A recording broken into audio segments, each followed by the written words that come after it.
The mad rush to build data centers has sparked this massive boom in tax breaks, with legislators across the country doling out billions in sales tax exemptions to attract big tech. While there's no question the tax incentives are luring business, there's a debate over whether it's a fair trade. And for that, we're going to turn to Pippa Stevens at HQ with more. Morning, Pippa. Good morning, Carl. In just the past 5 years, 16 states have handed over almost $6 billion in data center tax breaks, arguing the incentives create jobs and spark economic growth. But not everyone is convinced. Here's the story. Should states hand multi-billion-dollar tax breaks to the largest tech companies in America? They attract investments that wouldn't otherwise have come there. The answer depends on who you ask. Does big tech deserve these subsidies? I don't think they do. Here's how it works. A big tech company agrees to build a data center in a specific state, promising economic growth, jobs, and revenue. In exchange, that state says it will not charge sales tax on equipment like computers, wires, and air conditioning units. A CNBC analysis found 42 states give a full or partial sales tax exemption to data centers, or have no state sales tax. And only 16 of the 37 states with data center tax breaks have reported or estimated the total amount they've granted. Only Illinois, Missouri, Nevada, and Washington break down the data by recipient. For instance, CNBC found that one Microsoft data center in Illinois received more than $38 million in tax breaks, but created just 20 permanent jobs. Microsoft declined to comment on the project. Greg Leroy, the executive director of Good Jobs First, a research group on economic development, says the tax breaks benefit big tech's shareholders. The truth is, these are warehouses full of computers, right? They're using a lot of land, sucking up a lot of electricity, generating very few permanent jobs.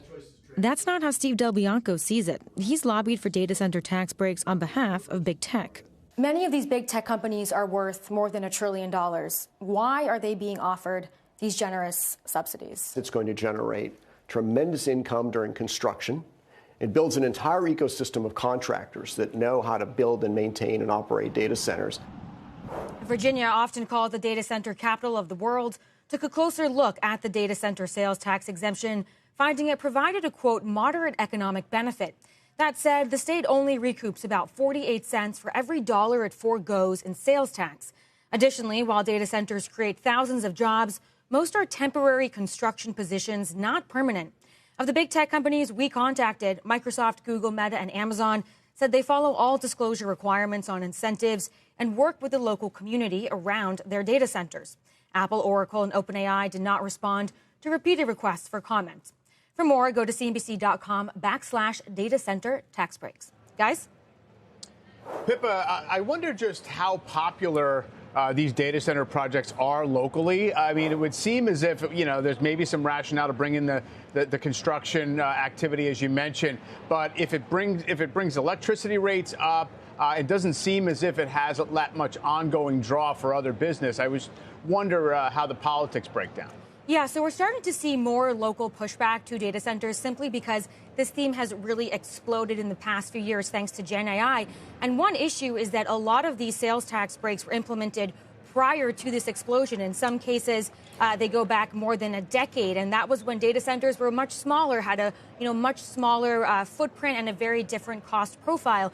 And so there are growing calls to re-examine whether or not these tax breaks should still be in place.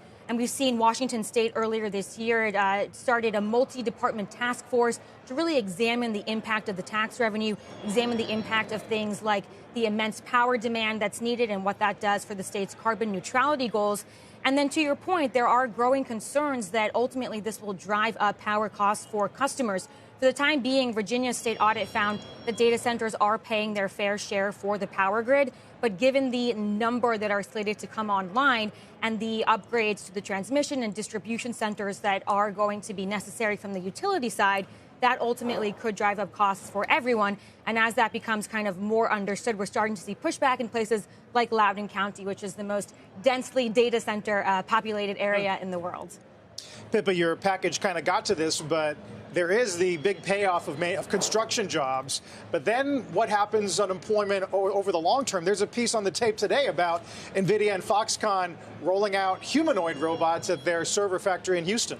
Yeah, Carl. So that's another sticking point here, and why some watchdog groups are saying that data centers shouldn't get the same sales tax breaks that other industries like the auto industry might get, because they don't have that same permanent job threshold. So the Virginia State audit found that a data center that's 250,000 square feet might have just 50 permanent jobs. Half of those are contract jobs, and so just not the same profile of other types of industry. And so that's another sticking point here is, should these companies get these sales tax exemptions because they're not creating permanent jobs? Fascinating. Not the last time we're going to talk about the long-term economic incentive plans for some of these employment boosters. Pippa Stevens, thanks. Pippa Stevens back at HQ.